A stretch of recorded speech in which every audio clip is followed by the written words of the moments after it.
ना तो तुम लोक में किसी के प्रसन्नता के लिए भी उपाय करो कि ये राजी हो जाए वो राजी हो जाए। सच्ची कहते हैं, एकमात्र भगवान का जिसने आश्रय लिया और भजन कर रहा है,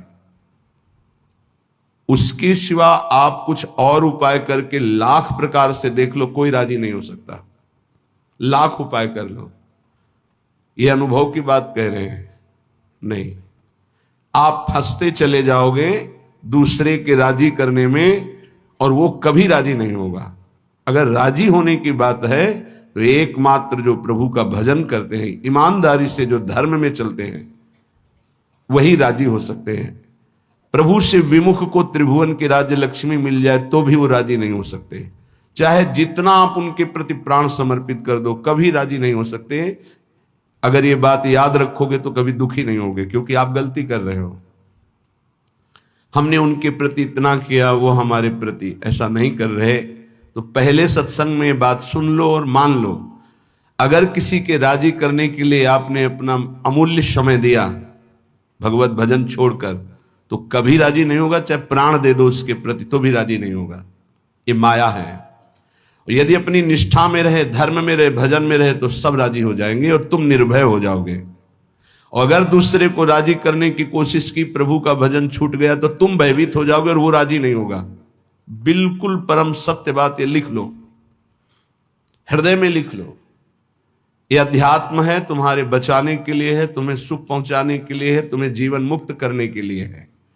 हे सखे, हे मित्र, ना जनरंजनम कुरु। लोगों की वृत्तियों को राजी करने में अपना समय नष्ट मत करो।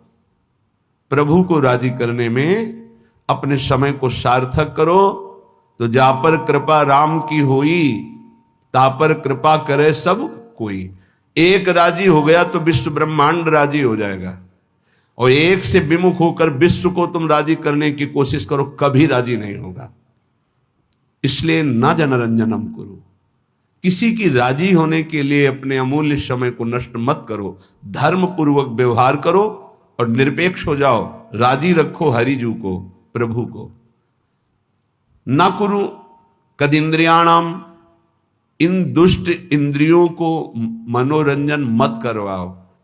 ना कुरु कदिंद्रियाणाम, इन इंद्रियों को छोड़ो मत मनोरंजन करने के लिए। ये बहुत दुष्ट है, सच्ची मानिए। ये केवल हृदय जलाती रहती हैं, कुछ नहीं है। पूरे त्रिभुवन में कुछ नहीं है। एक भगवान के सिवा आनंद नाम की चीज नहीं है। मन मलिन है, इंद्रिया मलिन है, इसलिए आपको ऐसा लगता है इसमें आनंद है। नहीं, सच्ची मानिए, एक दिन जब आनंद का आपको अनुभव होगा प्रभु के जनित, तब आप देखोगे तो त्रिभुवन में कहीं कोई आनंद नाम की चीज नहीं। जैसे सुबह सूर्य उदय के समय जब हम गंगा किनारे चलते थे, तो आगे रेत में ऐसा भ्रम हो जाता था कि निर्मल जल भरा हुआ है। मरुभूमि में रेत में ऐसा लगता था निर्मल जल भरा हुआ है। पर जब ये लगता कि अब रास्ता बदलें, पर लगता चलो आगे तक चलते हैं, और जब जाते तो रेत मिलती तो लगता यहां तो जल दिखाई दे रहा था। सूर्य की किरणों से मरुभूमि में जल का भ्रम हो जाता है, तो मृग दौड़ता हुआ मर जाता है, लेकिन उसकी प्यास नहीं बुझती। ऐसे ही मेरी इंद्रियां, मेरा मन, इन दिखाई देने वाले सुखों में महान दुख है, ये जान नहीं पाती, और इनके भोगने में पूरा जीवन नष्ट कर देती। मनोरंजन, केवल मनोरंजन। मन 5 ज्ञानेंद्रियों के साथ भोगों में रंजन कर रहा है। कह रहे हे सके, ना कुरु कदिंद्रियाणाम, इन इंद्रियों को मत छूट दो, नहीं तुम्हारे जीवन को नष्ट कर देंगी। सदा विधेय बहुगंजनम, जैसे बने वैसे इनकी विषयों से प्रीति को तोड़ दो। हठ पूर्वक तोड़ दो, विवेक के द्वारा तोड़ दो, भगवत समर्पित करके छोड़ दो। जैसे बने वैसे इंद्रियों से भोग भोगने की लालसा, ये मिटा दो, तो तुम मनुष्य जीवन का लाभ भगवत प्राप्ति कर पाओगे। विधेय बहुगंजनम, बहुगंजनम, जैसे बने तुमसे वैसे, हठ पूर्वक, ज्ञान के द्वारा, भक्ति के द्वारा, जैसे बने बचो। इन गंदी चेष्टाओं से बचो। ये मन इंद्रियां बहुत ही दुष्ट हैं, बहुत ही फुसलाकर पता नहीं चलता कि हमसे गलत करवा रही हो, गलत करवा देती है। हंसते हंसते, खेलते खेलते अपराध बन जाता है, मन मलिन हो जाता है। पक्का समझ लेना, पहले उत्साहित करते हैं, फिर ये डराते हैं। पूरे जीवन डर में जीना पड़ता है उसको जो अधर्माचरण करता है। कल्पनात्मक भय, सामाजिक भय, भागवतिक भय, कर्म का भय उसे दंड देता रहता है, तभी वो डिप्रेशन में पहुंच जाता है। बिना पाप कर्म के डिप्रेशन नहीं होता, ध्यान रखना। हमसे जब अशुभ कर्म हो जाते हैं और मेरा मन मलिन हो जाता है, तब चिंता, भय, शोक इनकी हो, ऐसे क्रम बाई क्रम, कभी चिंता में डूबा हुआ है, कभी शोक में डूबा हुआ है, कभी कल्पनात्मक भय में डूबा हुआ है। वही मन जिसने इंद्रियों को उत्साहित करके पाप कर्म कराया, वही पूरे जीवन दंड देता है। इसलिए सदा विधेहि बहुगंजनम, हे मित्र जैसे बने वैसे पापाचरण ना होने पावे, इंद्रियों के मनोरंजन में फंसकर अपने जीवन को नष्ट मत करो। ये बहुत दुर्लभ देह है, इससे भगवत प्राप्ति कर लो। प्रणय भंजनम सर्वतः, किसी से भी आसक्ति ना होने पावे, किसी से भी ममता किसी से ना होने पावे। प्रीति करो सबसे, सब जीवन सो प्रीति, रीति निबाहत आपने, श्रवण कथन परतीति, यह जो कृपा हरिवंश की। प्रियालाल के यश कीर्तन, यही हमारे जीवन। वाणी से उनके गुणों का कीर्तन, नाम का कीर्तन, श्रवणेन्द्रिय से उनके यश का श्रवण, नाम का श्रवण, और सबसे प्रेम का व्यवहार। ममता नहीं, ममता होती देह भाव से और प्रेम होता है भगवत भाव से। माँ में, पिता में, पत्नी में, पुत्र में, सब में भगवत भाव करो। ये भगवत भाव आपको जीवन मुक्त कर देगा। और ये केवल कोरी भावना ही नहीं है, सब में भगवान है। जैसे जितने भी यंत्र चल रहे हैं ये सब एक बिजली से चल रहे हैं, पर उसका यंत्र के कारण प्रभाव अलग अलग है। वही बिजली जब बल्ब में गई, हाइलोजन में गई, तो प्रकाश बन के चमक रही। वही बिजली पंखा में हवा कर रही, एसी में ठंडा कर रही, फ्रिज में और ठंडा कर रही है, हीटर में गर्म कर रही। बिजली के ये गुण नहीं है, ये यंत्रों के गुण हैं। बिजली तो एक रस सब में जा रही है। ऐसे कोई पाप कर रहा है, कोई अच्छे स्वभाव का है, कोई बुरे स्वभाव का है, ये सब शरीर और करण, इनके प्रभाव से परमात्मा तत्व निर्लेप सब में धारा की तरह प्रवाहित हो रहा है। जैसे हर यंत्र में बिजली ही बिजली है, पर उसका प्रभाव अलग है, ऐसे ही स्वभाव अलग है। परमात्मा सब में समान रूप से विराजमान है। हमें उस परमात्मा तत्व को मान करके प्रीति करनी। भक्त मान करके जानता है और ज्ञानी जानकर मानता है, बात एक ही होती है। ज्ञानी बहुत बुद्धि प्रधान होता है, इसलिए पहले वो तर्क के द्वारा उस तत्व को जानता है, तब मानता है। और भक्त भाव प्रधान होता है, हृदय प्रधान होता है, इसलिए तत्काल मानता है और मानकर जान जाता है।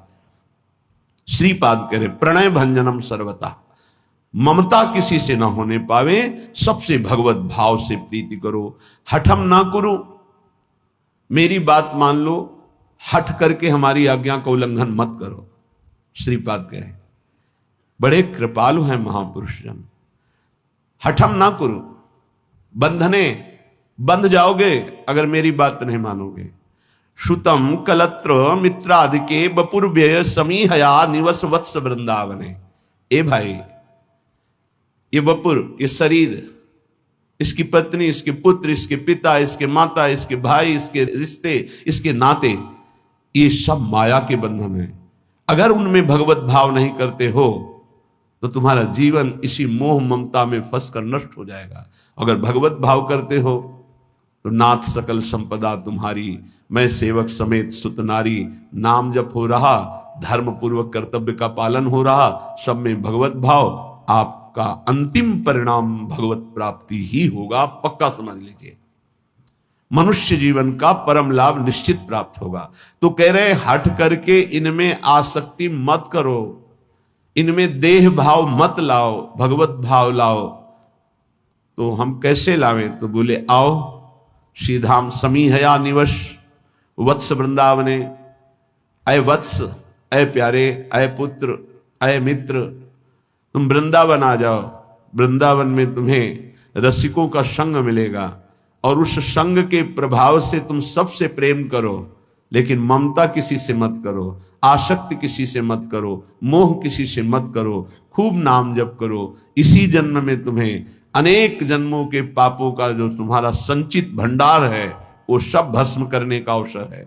इसी जन्म में तुम्हें जो नवीन कर्म पाप बन गए हैं उनको नष्ट करने का सामर्थ्य है, अधिकार है। अगर चूक गए तो सब भोगने पड़ेंगे और अधिकार खत्म हो जाएगा। आप नवीन कर्म नहीं कर सकते किसी भी योनि में। किसी भी योनि में इतना अधिकार नहीं कि नवीन कर्म कर सके, ये केवल मानव योनि में है। ये कृपा होती जब विपत्ति आती है, प्रतिकूलता आती है। जब इस जीवन में प्रतिकूलता आई तो लगा पता नहीं कब प्राण निकल जाए। प्रारंभ में तो चतुरासी जी का गायन और चतुरासी जी का मानसिक गायन, मानसिक बार बार लगभग 1.5 घंटा में मानसिक हो जाती चतुरासी जी। मानसिक बैठे चल रहे, जो प्यारों से लेकर आज हुआ देखिए तो प्यारी रंग भरी, फिर उल्टा चतुरासी जी। आज हुआ देखिए तो प्यारी रंग भरी, छाण दे माननी मान मन धरी, नागरता की रास किशोरी, वृषभानु नंदिनी मधुर कल गावे। उल्टा ऐसे श्रीमद चतुरासी पूरा रमा दे। तो जानते हो उसका परिणाम क्या होता है? चतुरासी जी गा नहीं रहे, वो चल रहे। जैसे मंत्राकार वृत्ति ऐसे चतुरासी जी में भगवदाकार वृत्ति। एक एक अक्षर में श्यामा श्याम है। आप सच्ची मान लीजिएगा।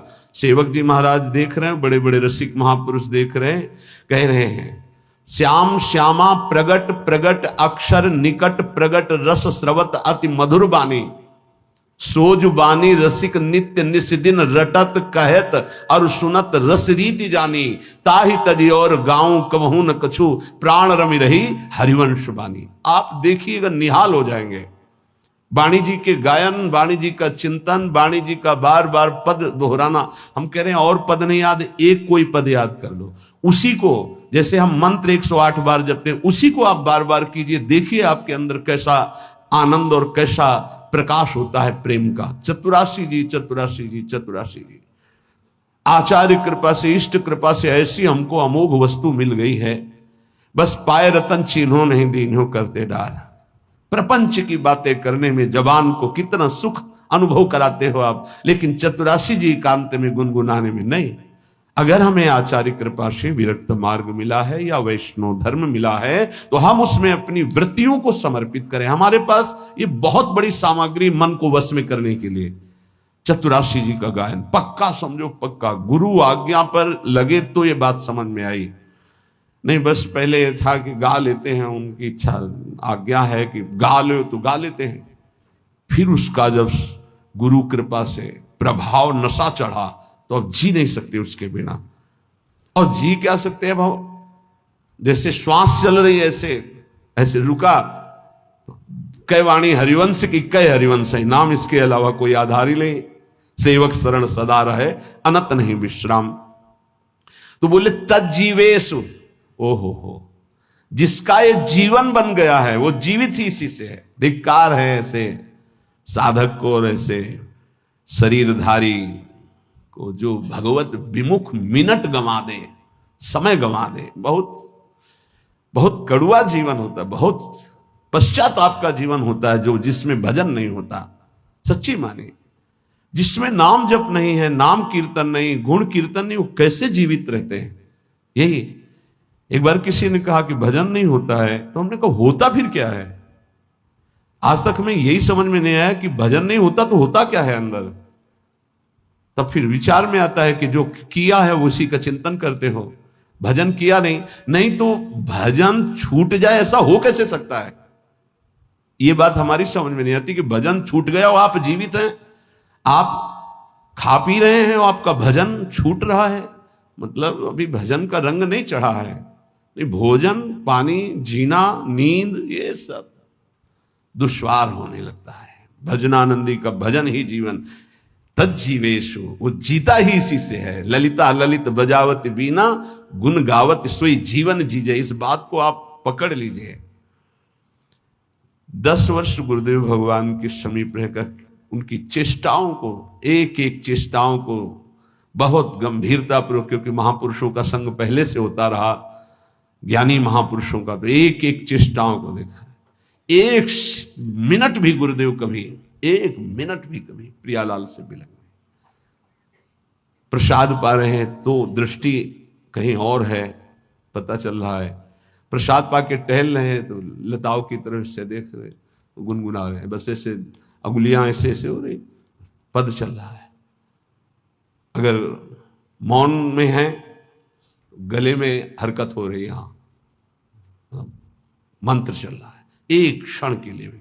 और नित्य पद के गायन करते हुए सब ठीक। 4 बजे से 6 बजे तक केवल पद गायन की सेवा थी, केवल पद गायन की। ब्रजनोत्तर बनी वृषभानंद, देख सखी राधा बन की लीला, बस एक शब्द जी पूरा पद, फिर धीरे से एक शब्द। क्या इन पदों में महासुख है। मान लीजिए, आप औषधि मान करके इसको स्वीकार कर लीजिए। बड़े बड़े साधनाओं से जो लाभ नहीं मिलता, चतुरासी जी से विश्वास कीजिए। नाम बाणी जहां श्याम श्यामा तहां, नाम बाणी सुनत श्याम श्यामा सुबस, नाम बाणी निकट श्याम श्यामा प्रगट, तज्जीवेषु च वर्णयन समरसई संभूहि संतर्कयन। बार बार लीलाओं का गायन करो, नाम कीर्तन करो, और समरसई, बहुत समझने की बात कह रहे हैं, समरसई संभूहि संतर्कयन, अपने रस वाले ही रसिक का संग करे।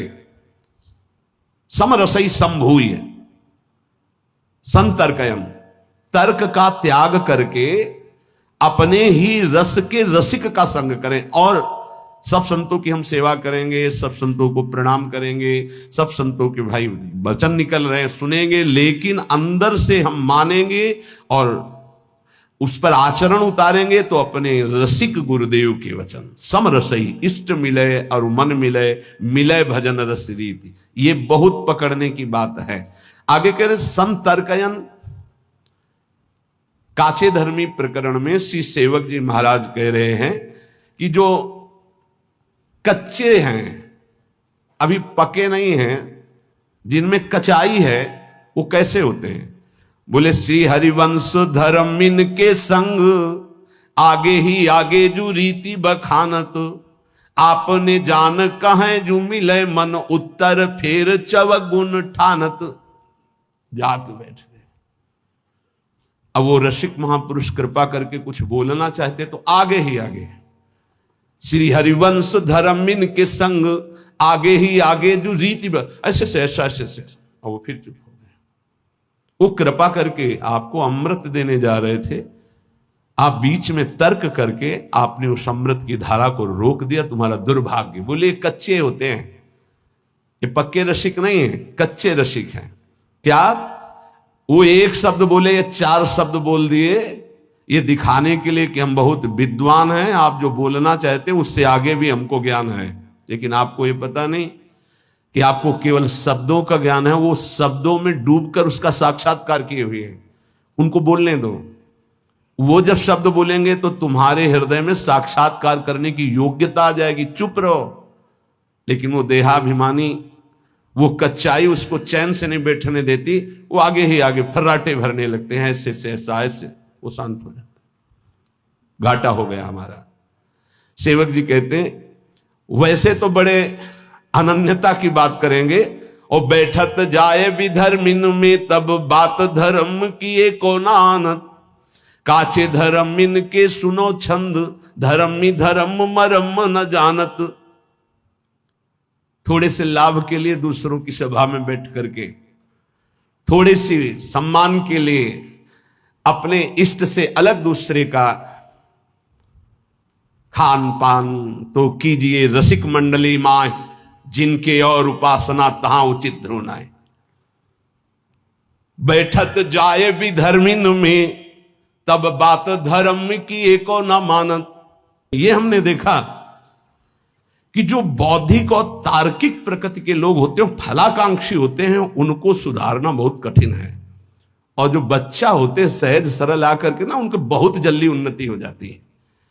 तो ये ऐसे काचे धर्मी जन होते हैं कि वैष्णव तो बन जाते हैं और अपने को अनन्य कहते, पर बैठत जाए विधर्मिन में तब बात धर्म की एको न आनत। अब कहां गया तुम्हारा अनन्य धर्म, कहां गया तुम्हारा भाव।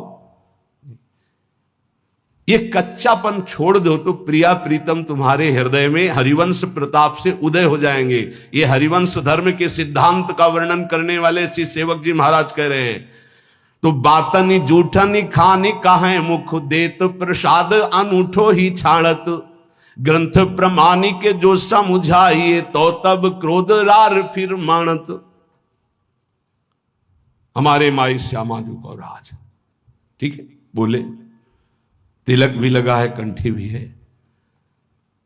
ये प्रत्यक्ष की बात करें, रात्रि के शयन के बाद टिकिया का प्रसाद इतनी छोटी छोटी, कभी मिला होगा आप लोगों को, देखा होगा प्रसाद श्री जी के शयन भोग का बाद में बंटता है, छोटी छोटी टिकिया, ऐसे बड़ा सौभाग्य होता है। तो 4-5 हमें दे दी, वैसे एक एक ही बांटते, पर प्रभु की लीला 4-5 दे। अब हमारे अंदर आया कि इसे बांट के पाना चाहिए।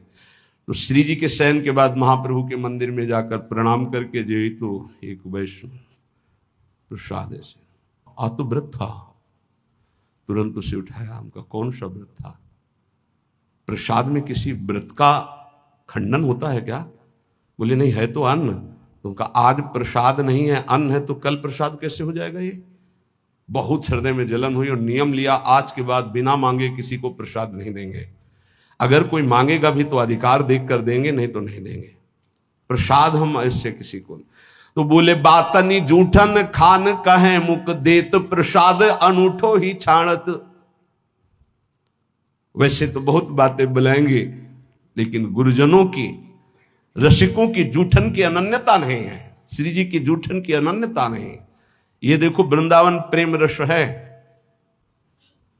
सब प्रसाद ऐसे रखते हैं यहां माथे पे, और जानते हो यहां वही जाएगा जिसको महारानी जी ने पाया है।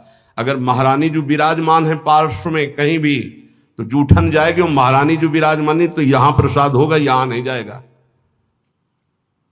ये हमारी लाडली जी ने वहां पाया नहीं है तो हम नहीं पाएंगे। बोले लालजू ने तो पाया है, तो हमारे लालजू वहां हो ही नहीं सकते। राधा संग बिना नहीं श्याम, श्याम बिना नहीं राधा नाम, छिन छिन प्रति आराधत रही। हमारे जुगल कभी एक क्षण के लिए बिलग हो ही नहीं सकते। जहां प्रियाजू वहां लालजू, जहां लालजू वहां प्रियाजू। श्री विठल दास जी द्वारिकापुरी में राजा के संग थे, सूबेदार पद में थे, राज्यपाल थे, पूरा राज्य उनके शासन में, राजा के अधिकार में थे। तो राजा के इष्ट देव थे द्वारिकाधीश, द्वारिकाधीश के रोज दर्शन करने जाते थे जब वहां रुके हुए थे, पर ये नहीं जाते थे। जहां राजा उधर गए तहां अपने राधा वल्लभ जी की छवि, हरिवंश महाप्रभु की जो विराजमान थी, बस उन्हीं के परिचर्या और भोग लगाना और पद सुनाना। और फिर समय ही कहाँ है रसिक को अपने आराध्य देव की सेवा से। तो जो द्वेषी जन थे उनको समय मिल गया, उन्होंने कहा कि महाराज आपने एक बात देखी क्या? ये आपके जो सूबेदार राज्यपाल विठल दास जी हैं, ये द्वारिकाधीश के दर्शन करने एक दिन भी नहीं गए, जरा आप इनसे बात करेंगे कि क्यों नहीं गए? वो उनकी दृष्टि गई, हाँ और तो सब पार्षद साथ रहते, वो साथ नहीं रहते। बुलाओ उनको सभा में। सभा में बुलाया। हर समय राधा वल्लभ श्री हरिवंश, राधा वल्लभ श्री हरि। वो ऐसे अनन्य थे, जब महाप्रभु के पास यह आदेश आया कि अगर इनको राज्यपाल पद की सेवा दी जा रही हो, अगर ये करेंगे तो लाखों का उद्धार हो जाएगा, क्योंकि महाभागवत है। महाप्रभु ने कहा ठीक है आप जाइए। तो उनका प्रभु आपकी आज्ञा हमारे लिए सर्वोपरि है, आप अगर आज्ञा कर दे तो सब कुछ वहीं वृंदावन है जहां आपकी आज्ञा है। पर प्रभु दो बातों के बिना हम जीवित नहीं रह सकते, एक तो आपका दर्शन और दूसरे आपकी जूठन। महाप्रभु उनका दोनों मिलेंगे। तत्काल चित्र का पहला चित्र महाप्रभु का उसी समय बनाया गया। देख करके महाप्रभु का चित्र बनाया, चित्र दिया, और राज्यपाल के पद पे तो घोड़ों की ऐसी व्यवस्था थी कि मंगला, राजभोग और शयन भोग तीनों महाप्रभु का उच्छिष्ट विठलदास जी को रोज पहुंचता था, रोज का। बड़े भाग्यशाली जिनको गुरु का उच्छिष्ट मिले, जिनको आचार्य का इष्ट का उच्छिष्ट मिले, बड़े सौभाग्य की बात है। विठलदास जी से कहा तुम किसकी उपासना करते हो? द्वारिकाधीश के दर्शन करने क्यों नहीं गए? तो उन्होंने कहा राधा बिहारी मुरली मनोहर ललित त्रिभंगी वृंदावनाधीश्वर युगल सरकार की। तो बोले ये क्या श्री कृष्ण नहीं है द्वारिकाधीश? बोले हम कम मना करते हैं। बोले फिर दर्शन के लिए क्यों नहीं गए? बोले यहां हमारी प्रिया प्रीतम की जोड़ी नहीं है, यहां अखिल कोटि ब्रह्मांडों के अधीश द्वारिकाधीश और महालक्ष्मी रुक्मिणी जी चरण सहला रही, परम बंदनी महामहिम है, पर हमारे नेत्र जो है मनोमृणाल भूषण भूषित भुज श्याम अंश पर डारी, जैसी हरिवंश जुगल करनी गज बिहरत बन पिया प्यारी। हमारे नेत्र तो इस रूप का पान करते हैं। अब राजमद तो होता ही है, तो फिर मैं कह रहा हूं क्या ये प्रभु नहीं है? तो बोले फिर कह रहा हूं प्रभु हैं, पर मेरे नेत्रों को इनकी प्यास नहीं, मेरे नेत्रों की प्यास तो ललित त्रिभंगी मुरली मनोहर राधा बिहारी है। और मैं आपसे प्रार्थना करता हूं कि मुझे कहीं दर्शन करने की आवश्यकता नहीं, मेरे रोम रोम में वृंदावन कुंज निकुंजे और प्रिया प्रीतम विराजमान हरिवंश प्रताप से। राजा को आवेश आ गया, नीचे उतरे, सभा में से उनका वस्त्र पकड़ा और कहा कहां रोम रोम वृंदावन तुम्हारे है? और जे ही ऐसे अचला हटाया तो ऐसा महान प्रताप गुरु जूठन का उच्छिष्ट का श्री हरिवंश श्री हरिवंश श्री हरिवंश सब सभा को दिखाई दिया। रूप बेली प्यारी बनीश प्रीतम प्रेम तमाल, दो मन मिली एक भय से राधा वल्लभ लाल। ऐसे लता भवन मंदिर में देखो कैसा महापुरुषों के प्रति द्वेष करने वालों को भी भगवत साक्षात्कार हो रहा है। कांप गए, चरणों में साष्टांग गिरे, बोले आज से आपको कोई राजकाज नहीं, मैं नित्य दर्शन आपके श्री चरणों के करने आऊंगा। तो बातन जूठन खान कहे मुख देत प्रसाद अनूठो ही छाड़त, ग्रंथ प्रमाण के जो समझाइए तो तब क्रोध रार फिर मानत। खान पान ये नियम ले लीजिए, खान पान तो कीजिए रसिक मंडली माए, जिनके और उपासना तहां उचित ध्रुवनाए। महापुरुष जन अपनी चेष्टाओं के द्वारा, अपने वचनों के द्वारा वही मार्ग प्रशस्त करते हैं जिससे रस की प्राप्ति होती है। अब कोई भय का विषय नहीं रह जाता, क्योंकि जिसमें हमारे महापुरुष मार्ग में चलते हैं, हमारी क्षमता नहीं, लेकिन हम उसी मार्ग के पथिक हैं। अपनी स्वामिनी जो ने जा नहीं पाया, बस वहां हमें देखना, अगर राधा नाम भी विराजमान है तो हम पालेंगे, अगर राधा नाम भी नहीं विराजमान है तो फिर या तो राधा रूप या तो राधा नाम, अन्यथा नहीं। सेवक जी महाराज कह रहे हैं कि तच्छिन छाड़ी प्रेम की बात ही फेरी जाति कुल रीति प्रमाणत। ये कच्चे धर्मी जो होते हैं ये फिर जाति पक्ष में कुल पक्ष में ऐसे वार्ता करने लगते हैं। प्रेमी जन रसिक जनों की कभी भी जाति पक्ष की बात नहीं देखी जाती है, ध्यान रखना। अभी आप पीछे रोज जो सत्संग सुनते हैं, परम महाभागवत कालिदास जी का जो थोड़ा चरित्र में बताया था कि भक्त उच्छिष्ट के लिए वो उन भगत का ऐसे गांव में जैसे झाड़ू भगत का, वो बहुत चतुर्वर्ण के थे, उनको आम पवाया और उच्छिष्ट सोचा कैसे मिले, तो ऐसे तो दे नहीं सकते थे वो, तो प्रणाम करके जाने की बात करके पेड़ के नीचे छुप गए। जब उन्होंने गुठली फेंकी तब उठाकर उसे, जानते हो महाप्रभु चैतन्य देव इनको कितना प्यार करते थे और कहते थे वैष्णव के बीच में कि भक्त चरणामृत, भक्त चरणरत, भक्त उच्छिष्टामृत का महत्व अगर जानना है तो कालिदास जी से जानो। ऐसा उनका प्रेम के मार्ग में जब रसिक जनों की शरणागति मिल गई तो फिर हमको भक्तों में ये नहीं देखना कि किस जाति के, अगर ऐसा शब्द आता है ऐसा भाव रखते हो तो आपके सुकृत नष्ट हो जाएंगे, परमार्थ में नहीं। अगर कंठी है, तिलक है, वैष्णव वेश नाम मुख में है तो अहो वत्सो पचतो गरीयाम यज्ञभाग्य वर्तते नाम तुभ्यम। स्वपच वाल्मीकि जी से राजसूय यज्ञ की पूर्णता हुई महाभारत में, इस पर ध्यान दीजिए। दैन्य निरंतर भगवत आश्रित और नाम जापक से बढ़कर विश्व में कोई नहीं। वो कोई भी कहीं किसी भी कुल में प्रगटा हो, वो परम वंदनीय परम पूजनीय है, वो जगत पावन करने वाला धन्य कुल है। सो कुल धन्य उमा सुन जगत पूज्य सुपनीत, धन्य सुतात धन्य सो माय संतत सकल सुनो चित लाए, श्री हरिवंश प्रताप जस। ये कच्चे धर्मी जन फिर वहां लड़ाई झगड़ा और कड़वी बात कहने लगते हैं जाति पक्ष कुल रीति की। धर्मिन मांझ प्रसन्न है बैठत जाए, विधर्मिन मांझ उपासत। ये अपने धर्मियों के बीच में ऐसे बैठते हैं मानो बहुत अच्छे बड़े रसिक हों, पर ये उपासना विधर्मियों की करते हैं, धन के लिए, भोगों के लिए। ये कच्चे धर्मी हैं। श्यामा श्याम का अनन्य केवल महारानी जो से ही उसका भरण पोषण होता है। कोई भी भक्त किसी भी प्रभु के नाम रूप का हो, ऐसे हाथ फैलाने वाला भक्त तो हो ही नहीं सकता, पक्का नहीं हो सकता, ये ऐसे नहीं हो सकता। भगवान के दास को ऐसे करते नहीं पाया गया है, ऐसे करते ही पाया गया है। भिक्षान्न के सिवा ऐसे करने का अधिकार साधक को नहीं है, भगवत दास को नहीं है। जथालाभ संतोष सदा का हो सो कछु न चाहूंगो, जैसे मेरे आराध्य देव रखे। चाहे वो गृहस्थ हो चाहे विरक्त हो। बोले लालच लागी जहां जैसे तहां तैसे सोई सोई तीन मध्य प्रकाशत। 500 रुपये वहां दक्षिणा मिलेगी, रसगुल्ला रबड़ी खाने को मिलेगा, भंडारा है, टिकट लिया चले गए। किसका भोग लगा है, कौन पवा रहा है, किस भाव से पवा रहा है, कोई मतलब नहीं। देखो जो विरक्त जन है उनका तो उदर पोषण कहीं ना कहीं से होता ही है, वो बात एक अलग कोटि की है। लेकिन प्रायः बहुत ध्यान देने योग्य बात है कि संत जनों का भंडारा कोई बिरला ही ऐसे करता है जैसे अपने पुत्र को पवाया जाए।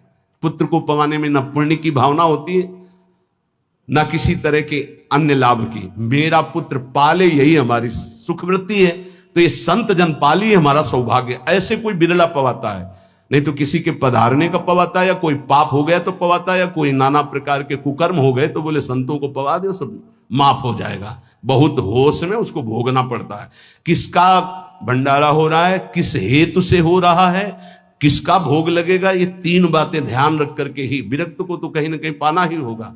और पाने के बाद दक्षिणा लेने का अधिकार नहीं। क्यों? क्योंकि प्रसाद पाना तो उदर पोषण के लिए ठीक है हमें, और अब बड़े बड़े भेंटे बड़ी बड़ी वस्तुएं नहीं। अच्छा बोले ठाकुर सेवा के लिए तो लेना, तो ठाकुर सेवा हमारे भाव से होती है। हमारे रसिकों ने ठाकुर सेवा कैसी बताई अपने लोगों को? दोना में पानी भर के रख दिया, 3 दोना में। अब उसी में हम भावना करें, एक में खीर है, एक में कढ़ी है, फुल्का ये रखा हुआ है, इसमें अमुक पदार्थ है अमुक, और आधा घंटे भाव में डूबे हुए या भोग के पद गाते हुए, जो वृंदावन दास जी ने 56 भोग का वर्णन किया, पूरा पद गा दिया और आचमन कराया और जल उठा के पी लिया, लग गया हमारी श्री जी को भोग। ये हमारी श्री जी को इधर उधर के पैसों से इत्र और भोग और ये सब वस्तुएं नहीं चाहिए। आप सच्ची समझिए, भावोत्सवेन भजताम रस काम धेनुम तम राधिका चरण रेणु महामिस्मरामी। एक माधुकरी की रोटी हो, एक बड़े धनी मानी के द्वारा बनाया हुआ 56 भोग हो, तो श्री जी माधुकरी की तरफ देखेंगे। ध्यान रखना, ये कभी भावना करो कि किसी की हम चाटुकारिता करके रुपया पैसा इकट्ठा करके श्री जी को भोग लगाएंगे तो श्री जी राजी हो जाएंगी। नहीं, भावोत्सवेन भजताम। तो लालच लागी जहां जैसे तहां तैसे सोई सोई तीन मध्य प्रकाशत। ये नहीं है साचे धर्मियों के हृदय में ऐसी बात नहीं हो सकती, काचे धर्मियों के हृदय में होती है। कच्चे धर्मी जहां जो दक्षिणा और लाभ हो, कपड़ा और लत्ता, वहीं खड़े नजर आएंगे। सेवक जी महाराज कह रहे बाद ही होते कुम्हार को कूकर, खाली हृदय गुरु रीति न मानत, काचे धर्म मिन के सुनो छंद, धर्म धर्म मरम न जानत। कुम्हार के घर में अगर कुत्ता प्रवेश करे तो क्या मिलेगा? सैकड़ों माट रखे हुए हैं लेकिन उनमें कुछ नहीं है। केवल उसको उस भांड में घूमना है, मिलेगा कुछ नहीं, क्योंकि वो कुम्हार का घर है। उसमें केवल मिट्टी के पात्र बने हुए रखे हैं, कुछ पक्के कुछ कच्चे, कुछ नहीं है उनमें। बोले ऐसे ही ये जो कच्चे हृदय वाले लोग होते हैं, भटकते रहते हैं, इनको कुछ शांत नहीं लगता, न रस और न लोक की वस्तुएं।